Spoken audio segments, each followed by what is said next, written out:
नमस्कार प्रेक्षकांनो, तर आपण बघतोय नशीबवान या मालिकेचा इंटरेस्टिंग असा एपिसोड. एपिसोडच्या सुरुवातीला इकडे रुद्रप्रताप गाणं गुणगुणत आवरत आहे आपलं, केस बीस विंचरत आहे, असं सगळं चालू आहे. तोपर्यंत त्याचा फोन वाजतोय आणि फोनवर कोण काय सांगते बघूया आपण. हॅलो रुद्रदादा, लक्षात आहे ना, आज महाप्रसाद आहे आपल्या संस्थेचा. तर अर्थात लक्षात आहे माझ्या, असं रुद्रप्रताप म्हणतात. तर येताय ना मग, असं तिकडनं फोनवरनं विचारतात आणि म्हणतात आपल्या देवीच्या प्रसादाला मी नाही येणार, शक्य आहे का? बरं, बरं. या मग वाट बघतोय देवीच्या मंदिरात. तर तोपर्यंत मंदिरात असं म्हटल्यानंतर ना बाकीच्या गोष्टी आठवतात इथे, की मंदिरात झालेली गिरिजाची भेट आणि त्याच्यानंतरचे जे काही घडलेले प्रसंग असतात. ती गाडी समोर आडवी आलेली असते, पडलेली असते गाडीवरनं, तिला सावरलेलं असतं आणि तिनं जे काही म्हटलेलं असतं ते सगळं त्याला इथे आठवतंय. तुम्ही तेच आहात ते प्रसाद चोर, हात पुढे करा आणि मग त्यानं दिलेला प्रसाद असतो तो आठवतो इकडे. तर गिरिजा त्याला हाक मारते असं वाटतं इकडे. कारण तो स्वप्नातच आहे आणि मग तिकडनं गिरिजा त्याला विचारते, करमत नाहीये वाटतं. तर त्या आवाजाच्या दिशेने तो जातो, जरा वेळ बोलल्यासारखा करतो आणि तोपर्यंत प्रेक्षकांनो, इकडे खोलीचा दरवाजा वाजल्यामुळे इथे रुद्रप्रताप भानावर आलाय आणि आता पुढे काय घडणार आहे बघूया. कोण आला असेल रुद्रप्रतापला बोलवायला? तर प्रताप, काय झालं असं ते विचारतात. तर धाकले मालक, तुम्हाला भेटायला एक बाई आली आहे, सोबत एक लेकरू बी आहे, असं म्हणत ना निरोप देतात. त्यामुळे रुद्रप्रताप त्याला बरं म्हणून लगेच बाहेर येतो इकडे. तर इकडे देवी आईचा उदो उदो असं त्या मोनूच्या जवळ आणि गिरिजाच्या जवळ आता पालखी आलेली आहे. आता मोनू गिरिजाला म्हणतो की, तायडे लई भूक लागलीये ग, काहीतरी कर ना. मला माहितीये तुला पण भूक लागलीये, पण काहीतरी बोल की तू, असं म्हणत ना मोनू गिरिजाला म्हणत असतो. आता बघूया गिरिजा त्याला काय उत्तर देते ते. पण तोपर्यंत इकडे रुद्रप्रतापला जे कोणी भेटायला आले त्यांची आपण बघूया. तर अरे कुसुमताई, असं म्हणत ना रुद्रप्रताप खाली उतरतात आणि लक्ष्मी, अंजली, कसे आहात तुम्ही दोघं? ओवी, कशी आहेस तू? असं तो बाकीच्या मुलींना विचारतो आणि ती म्हणते, दादा बघितलं का आपल्या अनाथ आश्रमात कोण आलंय? तोपर्यंत ना ओवी, काय म्हणायचं? अनाथ आश्रम नाही म्हणायचं, काय म्हणायचं? तर दुसरी मुलगी म्हणते, आपलं घर. तर ये गो असं म्हणत ना त्या बिचाऱ्या मुलीला इथे घेते. काय झालं, काय झालं, असं म्हणत विचारत असतो. ती खूप रडत असते बरं का. आणि तिला तिच्या आईची आठवण येते. आपल्या काळजाचा तुकडा असा रस्त्यावर टाकून कोणी कसं काय जाऊ शकतं? तर तोपर्यंत त्या बाई म्हणतात, परिस्थिती करायला लावू शकते, आईला काळजावर दगड ठेवायला लावते, पण आता तू आपल्या घरात आली आहेस, असं म्हणत रुद्रप्रताप म्हणतात, आता ही रडत नाहीये, असं म्हणतात. आणि मग त्याच्यानंतर ती बाई म्हणते, दादा तुम्ही तिच्या डोक्यावर हात ठेवलाय म्हटल्यावर तिचं नशीब पालटणारच, असं अशी म्हणजे म्हणते, आजवर इतक्या मुलींच्या आयुष्याचं तुम्ही सोनं झालंय हो तुमच्यामुळे, असं म्हणत त्या बाकीच्या मुलींवर पण हात फिरवते. अहो कुसुमताई, असं काही नाही, असं रुद्रप्रताप बोलतो आणि म्हणतो, अहो फक्त मी निमित्त आहे, करवणारी ती आहे, असं म्हणत देवीचं म्हणतं. तर कुसुमताई म्हणते, ती तर सगळं बघतेच आहे, लोकांसाठी इतकं सगळं करता तुम्ही, पण तुमच्या आयुष्यात जी मुलगी येईल ना तर तिचंच रूप घेऊन येईल बघा, असं कुसुमताई म्हणतात. आणि प्रेक्षकांनो, इकडे ना तेवढ्यात गिरिजाचा चेहरा आठवतोय बरं का या रुद्रप्रतापला. तर कुसुमताई पुढे म्हणतात, आता प्रथेप्रमाणे तिचं नाव जे काही ठेवायचंय ना ते ठेवा. खरं तर त्याच्यासाठीच आले होते मी. तर रुद्रप्रताप म्हणतो, अरे हो, काय नाव ठेवूया आपण तुझं? काय नाव ठेवूया? थांबा, मी तुझं नाव पटकन ठेवतो. काय ठेवूया बरं? असं म्हणत ना जरा आठवतो तो आणि तिचं त्या मुलीचं नाव ठेवतो शांभवी. तर बाकीच्या म्हणतात, छान आहे नाव. आणि कुसुमताई म्हणतात, देवीचंच नाव? तर देवीचं स्वरूप आहे की ही, असं म्हणत रुद्रप्रताप त्या मुलीबद्दल बोलतात. आणि त्या कुसुमताई म्हणतात, बरं दादा येतो आता आम्ही, असं म्हणत त्या मुलीला घेऊन ते बाहेर पडलेत. आणि मग प्रेक्षकांनो, रुद्रप्रतापला परत इथे गिरिजा आपल्याकडे बघतेय असं भास होतोय सारखा सारखा आणि तो त्याच खुशीत आहे आणि गिरिजा अशी एकदम हातबीत गालावर ठेवून त्याला बघते असं त्याला दिसतंय. आणि तोपर्यंत तो इकडे ना असा स्वतःच्याच धुंदीत आहे आणि तोपर्यंत इकडे कोण येतंय बघा, देवी आईचा उदो उदो असा आवाज येतोय. तर तिथे बाहेर बघतो तर ती दोघं जण आलेली आहेत आणि ती म्हणतायत, जळी स्थळी काष्टी पाषाणी जिचं स्वप्न तुला दिसणार, अरे एका तरोजात तिला ठेवलंस तर दुसऱ्या तराजू तुला तुझी धन दौलत सगळी ठेवावी लागणार, घरदार विकावं लागणार. बोल, तुझ्या प्रेमाखातर तू एवढी किंमत मोजणार का, असं ते विचारतायत प्रश्न. तर रुद्र म्हणतो त्यांना, बाबा प्रेम करायला किंमत नाही तर हिंमत लागते, आणि जी या रुद्रप्रताप घोरपडेमध्ये आहे, असं अगदी शड्डू बिड्डू ठोकून दंडावर हात बीत मारून रुद्रप्रताप सांगतोय.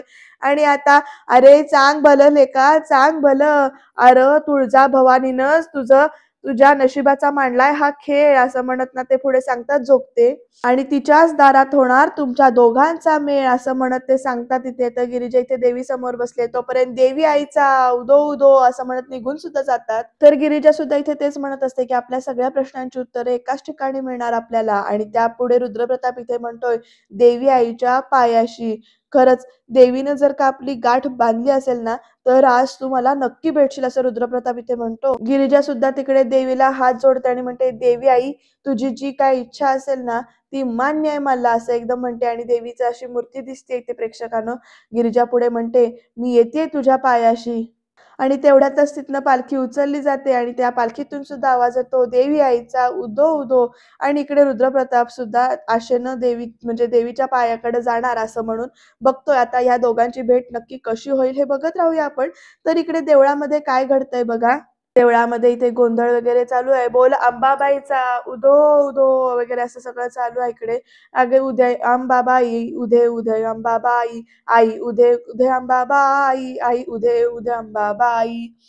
मोनू तोपर्यंत गिरिजाला म्हणतो आपण इथे का आलोय असं विचारतो. तुला सगळी उत्तरे इथेच सापडतील का असा प्रश्न विचारतो. तर गिरिजा हो असं म्हणते आणि पुढे सांगते की देवीच्या दारातनं कोणी रिकाम्या हातानं जात नाही. तर मोनू म्हणतो अगं पण मला भूक लागलीये, आशीर्वादाने माझं पोट नाही भरणार. गिरिजा त्याला म्हणते अरे ते बघ तिकडे महाप्रसाद सुरू आहे ना, तिथे रांग आहे ना, तू ती रांगेत जाऊन उभा राहा, मी दर्शन घेऊन येते असं गिरिजा त्या मोनूला सांगते. तर मोनू आई शपथ लई भारी असं म्हणत जातो तिकडे.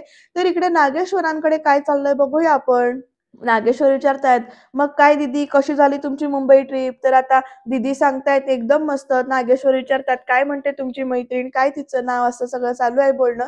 तर वैभवी प्रधान तर ऍक्च्युली काय आहे ना त्याच संदर्भात जरा मला तुमच्याशी बोलायचं होतं. तर बाबा म्हणत आता रुद्रप्रताप तिथे आलेत, नमस्कार वगैरे करतायत. वासंती सगळं जेवण वगैरे वाढतीये तिथे. आणि आता आत्या असं म्हणत उर्वशीला पण मिठी मारली आहे. तर दोनाचे चार हात लवकर होऊ द्या असं म्हणत तिकडे म्हणतात. आणि आता प्रेक्षकांनो रुद्रप्रतापच्या समोरची प्लेट जी काही आहे तिकडे वासंती उचलणार. तोपर्यंत इकडे ना उर्वशीच पुढे जाते आणि वासंतीला काही करू देत नाही.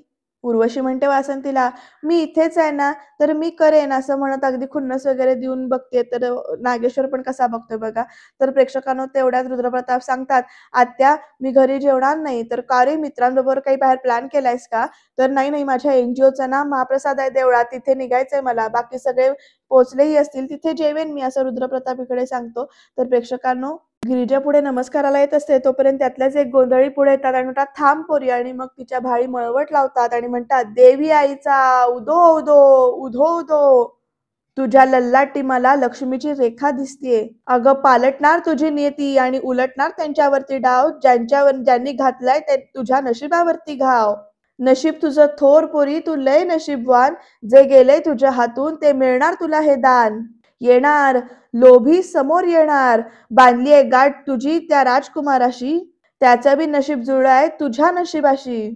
देवीच्या दारात पोरी लिवलंय तुझं कल्याण, खोटं नाही बोलत पोरी मी घेतो देवीची आण. देवी आईचा उदो उदो उदो उदो असं म्हणत ते तिकडे जोगवा करायला परत निघून जातात. पण गिरिजाच्या मनामध्ये आता मात्र खूप सारे प्रश्न आलेत आणि या सगळ्या प्रश्नांची उत्तरं तिला कुठे मिळणार आहेत तर देवी आईच्या दारातच मिळणार आहेत. तर इकडे उर्वशी आत्या मात्र म्हणतीये रुद्रप्रतापला ते सगळं समाजकार्याचं ठीक आहे पण समाजकार्याच्या नादामध्ये स्वतःकडे दुर्लक्ष करू नकोस. तर आता ते शक्यच नाहीये कारण माझी काळजी घेणारी आठवडाभर मुंबईला जाऊन बसते असं इकडे रुद्रप्रताप ना उर्वशीला म्हणतात. तर नागेश्वर हसून म्हणतात आता बोला. तर वासंती काहीच रिॲक्ट करत नाहीये.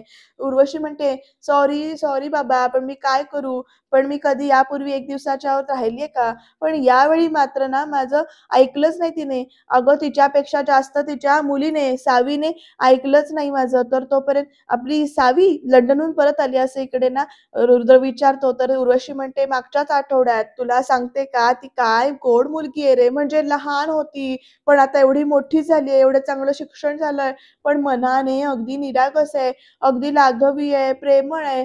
मला म्हणाली इतक्या दिवसांनी मला भेटतेस, मला सरळ घेतलं आणि मला सरळ घेऊन गेली तिच्या फार्म हाऊसला. तर रुद्रप्रताप विचारतात लोणावळ्याला. तर आत्या सांगतात की हो. तर मी कित्येक वेळा तिथे गेलो होतो लहानपणी. मी आणि सावी ना त्यांच्या गार्डनमध्ये दिवसभर खेळायचो असं रुद्रप्रताप लहानपणीची आठवण सांगतात. तर इकडे नागेश्वर हसतायत. तोपर्यंत रुद्रप्रताप म्हणतो अच्छा एकटी एकटी मजा करून आली ही, म्हणून आपली आठवण नाही आली असं या दोघांची चिडवाचिडवी चालली आहे. तर लगेच ना रुद्रप्रतापला उर्वशी ते म्हणते, "अजिबात नाही, उलट तुझी आणखीन जास्त आठवण आली." तर "का? कसं काय?" असं रुद्रप्रताप विचारतो. तर लगेच ना इकडे उर्वशी सांगते, "सावीमुळे." "नाही म्हणजे काय आहे ना, तिला बघत होते ना, तर मला सारखा ना तूच आठवत होतास आणि ती सुद्धा सतत तुझं नाव घेत होती. रुद्र कुठे आहे? मला आजकाल फोन करत नाही." आणि तोपर्यंत इथे रुद्रला ठसका लागतो. तर वासंती त्याच्या जवळ जायला बघत असते आणि आता प्रेक्षकानं उर्वशी त्याला वासंतीला इथे अडवते आणि आपणच स्वतःवर की नाही म्हणजे पाठीवर ठोपटते त्याची रुद्रची आणि वासंतीला काहीच करू देत नाही. त्यामुळे वासंतीचा चेहरा बघा कसा झाला इकडे. उर्वशी म्हणत असते, "वर बघ, वर बघ." तर लगेच ना इकडे रुद्रप्रताप म्हणतो, "ठीक आहे आत्या, काहीच झालेलं नाहीये. बरं चला, मला निघावं लागेल." असं रुद्रप्रताप इथे म्हणतो. तर तोपर्यंत ताईसाहेबांचा सूप असं म्हणत तिथला नोकर आलाय. तर "चला मी काकांना सूप देऊन येते." असं उर्वशी म्हणते. तर "आत्या मी तुझ्यावर गेलोय." असं इकडे रुद्रप्रताप म्हणतो. तर उर्वशी विचारते, "म्हणजे?" तर ही मला म्हणते ना, की "मी इतरांची काळजी करत असतो, तर स्वतः इतक्या लांबून आलीये, तरी गावाहून आलीये, तरी सुद्धा ती आता सूप घेऊन काकांकडे चालली आहे बघ." असं लगेच ना या रुद्रप्रतापला कौतुक वाटतं उर्वशीचं. तर उर्वशी म्हणते, "अरे बाबा, आपल्या माणसांची काळजी आपण नाही घेणार, तर आणखीन कोण घेणार? असं म्हणत ना बोलते मुद्दामून आणि इकडे वासंतीकडे बघते पाठमोरं. ह्यांचं काहीतरी नक्कीच गौडबंगाल आहे बरं का हे. उर्वशी परत म्हणते, "बरं चला मी येते, तू उशीर करू नकोस, लवकर ये" वगैरे असं सगळं सांगते. आता पुढे काय-काय सस्पेन्स आपल्याला बघायला मिळालं आहे ते कळेलच. तर इकडे प्रेक्षकांनो रुद्रप्रताप सुद्धा सांगतात, "चला बाबा येतो मी" असं म्हणत निघून जात असतात. तर वासंती रुद्र, रुद्र म्हणत त्यांच्या पाठीमागे जातात. तोपर्यंत नागेश्वर म्हणतात पाठीमागून, "गेला, गेला तो." एक शब्द सुद्धा आईशी बोलत नाहीत बरं का ते. आणि इकडे गेलेल्या, मेलेल्या माणसांचाच फार पुळका आहे ना तुम्हाला असं नागेश्वर म्हणतात. आणि इकडे जरा नवऱ्याच्या ताटाकडे बघा, काय वाढायचंय काय नाही ते. तर प्रेक्षकांनो इकडे वासंती लगेच हो असं म्हणते आणि इकडे वाढायला जाते. तर प्रेक्षकांनो आता इथे बघा सस्पेन्स काय आहे तो. प्रभात असं म्हणत ना इकडे उर्वशी येतेय. खोलीतले सगळे लाईट लावते आणि आता पुढे काय-काय घडतंय बघा. "अरे किती दिवसांनी बघतेय मी तुला. मिस केलं असशील रे मला तू खूप. हे बघ, हे बघ मी तुझ्यासाठी काय आणलंय. गरमागरम सूप आणलंय." असं म्हणत ना उर्वशी टेबलवर पुढे सूप ठेवते आणि "घेतोस? घेतोस? अरे घे ना, घे ना." असं म्हणत ते सूप पाजवते. तर प्रेक्षकांनो "घे रे" असं म्हणत ना, "घे" असं म्हणत अक्षरशः कोंबते ती एका क्षणाला आणि भाजतो ते सूप. तर लगेच प्रभास असं ना तोंड-बिंड हलवतात, "भाजलंय, भाजलंय" असं म्हणून. तर उर्वशी म्हणते, "सॉरी, सॉरी." चटका बसला. तर इकडे हो म्हणून प्रभास मान डोलावतात. तर उर्वशीनं मुद्दामून असं हुंकर घालायचं नाटक करते आणि एकदम जोरात फू असं करून फुंकते आणि त्याचं असं की नाही गाल म्हणजे घट्ट धरते बरं का गाल आता म्हणजे माया-माया करत आणि मग एकदम म्हणते, "नवरा आहेस ना तू माझा म्हणून वाचलायस. मंगळसूत्र, हे मंगळसूत्र मिळवायचं होतं मला." आणि हे कपाळ ना बोडकं ठेवायचं नव्हतं मला, म्हणून जिवंत ठेवलंय तुला, असं लगेच इकडे उर्वशी म्हणते. बघा किती खुंचीपणा आहे तो आणि नेमकं काय-काय किती स्वार्थी दाखवतात बघूया आपण. तोपर्यंत उर्वशी म्हणते, "नाहीतर कधीच तुला मारून टाकलं असतं. 25 वर्षांपूर्वी माझ्या दादाचा विश्वासघात केलायस तू आणि म्हणूनच तुझी ही ही अशी अवस्था केली आहे आम्ही दोघांनी मिळून तुझी." असं इकडे उर्वशी म्हणते प्रभासला आणि मग पुढे म्हणते, "पण काहीही म्हण हां, जिवंत आहेस की नाही तू?" असं म्हणजे एकदम ह्याच्यात विचारते. "कुणामुळे जिवंत आहेस तू?" "आमच्यामुळेच, माझ्यामुळेच तू जिवंत आहेस." असं म्हणते आणि म्हणते, "जग जिच्या पायाशी ती नाव तिचं उर्वशी." आणि मग इकडे हसायला लागते जोरात आणि विचारते त्याला, "बघितलंस किती प्रेम करते मी तुझ्यावर." आणि ना मुद्दाम चिमटे काढत असते आणि म्हणते, "असं वाटतं की बोलतच बसावं तुझ्याशी. पण सूप पण सूप थंड होऊन जाईल ना." असं म्हणून तोंड वाकडं करते. "सूप थंड होईल की नाही आपलं? थांब हां, थांब, थांब, थांब. चला, चला, चला, चला घ्या सूप घे, सूप घे, घे सूप घे. अरे घे रे, अरे घे रे." असं म्हणत परत भरवायचं नाटक करते. "घे" असं म्हणते आणि इकडे ना तो असं की नाही आपली म्हणजे राग येतोय त्याला, पण तो काहीच करू शकत नाही आणि शेवटी ना चमचा ढकलून देतो प्रभास ह्याच्यातनं आणि उर्वशी बघा कशी बघते प्रभासकडे अशी जोरात.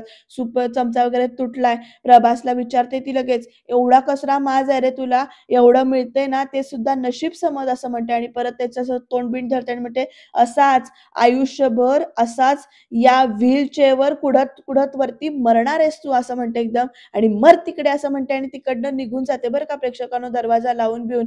आणि आता प्रेक्षकांनो उर्वशी गेल्यानंतर प्रभास मनामध्ये म्हणतात, "नाही उर्वशी, मी असा म्हणणार नाही.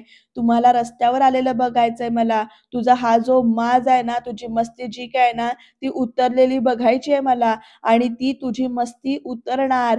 या संपत्तीची खरी मालकीण परत येणार, कारण ती जिवंत आहे गं अजून." असं म्हणत ना प्रभास म्हणतात आणि मग प्रेक्षकांनो तो फ्लॅशबॅकचा एक सीन दाखवलाय, ज्यामध्ये देवीच्या दारात इकडे घेतलेलं असतं वासंतीकडून प्रभासने त्या मुलीला आणि ते देवळामध्ये तिथे असतात. तोपर्यंत एक माणूस तिकडनं येताना दिसतो म्हणून ते जाऊन लपतात. त्या तोंडावर हात-बीत ठेवतात आणि मग आता दत्तू आलाय असं म्हणतात ते आणि हा दत्तू इथं काय करतोय असा प्रश्न त्यांना पडलाय.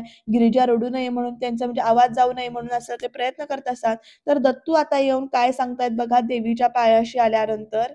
दत्तू देवीसमोर हात जोडतात आणि म्हणतात, "देवी आई, ज्याच्याकडं दात आहेत त्याच्याकडं चणं देत नाहीस तू. ज्याच्याकडं चणं आहेत त्याला दात देत नाहीस. अशी तुझी किमया निराळी आहे आणि माझ्याकडं दोन्ही बी नाहीये. घरात फुटकी कवडी नाहीये आणि इकडं बायको पोरं पाहिजेत म्हणून मागं लागले.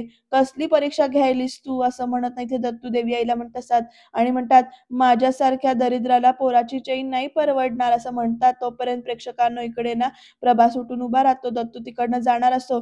तोपर्यंत "ए दत्त्या" असं म्हणत की नाही ते पुढे येतात. "अरे प्रभास तू असं म्हणत नाही." ते म्हणतात. तर "देवी आई पावली बघ तुला." असं प्रभास सांगतो पुढे येऊन आणि म्हणतो, "हे बघ मी तुला पैसे पाहिजेत का?" तुला असं विचारतात. तर "नशीब थट्टा करतंय. तू बी माझी थट्टा करायलास का?" असं दत्तू विचारतो. तर प्रभास म्हणतो, "जोक नाही करत आहे रे बाबा. तुला दात बी देतो आणि चणं बी देतो. एक काम कर, हे घे." असं म्हणत त्या मुलगीला त्या दत्तूकडे देतात आणि म्हणतात, "हिला सांभाळ तू." "अरे कोणाची पोर आहे?" तर "ते महत्वाचं नाहीये. आजपासून तू हिला सांभाळायचं." असं प्रभास सांगतात ते. "अरे पण हिचे आई-वडील कोण आहेत?" असा प्रश्न विचारतात आणि "ही तुझीच मुलगी आहे असं समज." असं त्या प्रभासने बोलले आणि मग पुढे म्हणतात, "1 मिनिट थांब, 1 मिनिट थांब." असं म्हणत ना आपल्या खिशात जेवढे पैसे असतात तेवढे सगळे पैसे काढून इथे देतात ते त्या दत्तूला. "अरे एवढं पैसा?" असं दत्तू विचारतात. तर "लक्ष्मीच्या पावलांनी आलेही तुझ्याकडे दत्तू. आता एक करायचं तू. ही तुझी मुलगी नाहीये हे कुणाला बी सांगायचं नाही." असं ते प्रभास म्हणतात. तर दत्तू म्हणतो, "नाही सांगणार. कधीच नाही सांगणार." आणि मग प्रेक्षकांकडे प्रभास त्या मुलीला त्या दत्तूकडे देतो आणि निघून जातो आणि आता तुमच्या लक्षात आलं असेल, की ती मुलगी कोण आहे? तर ती मुलगी असते गिरिजा आणि गिरिजाला ह्या प्रभासने त्या दत्तूकडे दिलेलं असतं. तर आता प्रेक्षकांनो बघूया पुढे प्रभास काय म्हणतोय ते. "तुझा काळ बनून येणार ती नागेश्वरा, माझ्या डोळ्यांनी बघितलंय मी. अरे देवीचा आशीर्वाद तिला." असं सगळं नागेश्वर बद्दल म्हणत असतात आणि म्हणतात, "लाख मारून हाकलून देणार आहे ती तुला, ती पोर येऊन. मी तिच्या संपत्तीवर जी काही इमले बांधलेत ना तुम्ही तिच्या संपत्तीवर, त्या इमल्यांना जमीनदोस्त करणार ती. ती येणार, ती येणार. तुमचा नायनाट करायला येणार ती." असं इकडे प्रभास जोरजोरात मनातल्या मनात म्हणतायत. आणि जे तिचं आहे ते परत मिळवायला येणार आहे ती, असं सगळीकडे म्हणतायत ते. तर प्रेक्षकांनो तोपर्यंत इकडे देवीच्या देवळामध्ये इथे गिरिजा देवीसमोर असे हात पुढे करते आणि तिच्या हातावर इथे प्रसाद ठेवला गेलाय आणि तो प्रसाद कुणी ठेवलाय असं म्हणत ती त्या दिशेनं बघतेय प्रेक्षकांनो आणि मग गिरिजाच्या चेहऱ्यावरचे बदललेले एक्सप्रेशन बघून तुम्हाला कळलं असेलच की तो प्रसाद कोणी ठेवलाय. तर अर्थातच रुद्रप्रतापने तो प्रसाद त्याच्या हातावर ठेवलाय आणि प्रेक्षकांनो इकडे रुद्रप्रतापला आठवतंय, "अरे तुळजाभवानीनंच रचलाय तुमच्या नशिबाचा खेळ." असं त्यांनी म्हटलेलं असतं अशा सगळ्या गोष्टी. तर उद्याच्या भागामध्ये इथे गिरिजाचा वाढदिवस साजरा होणार आहे आणि गिरिजाच्या वाढदिवसाचा केक कोणी ठेवला हे कळेलच. पण तोपर्यंत त्याच्यासाठी तुम्हाला चॅनलला सबस्क्राईब करावं लागेल. कारण इथे आता वासंती आणि रुद्रप्रताप बोलताना दिसतायत आणि ती दोघं बोलून झाल्यानंतर इकडे वासंतीला उर्वशी काहीतरी करते आणि नेमकं बरेचसे सस्पेन्स बाहेर येणार आहेत. त्याच्यासाठी तुम्हाला एपिसोड शेवटपर्यंत बघावा लागेल आणि त्याच्यासाठी चॅनलला सबस्क्राईब करावं लागेल. बघत राहा नशीबवान.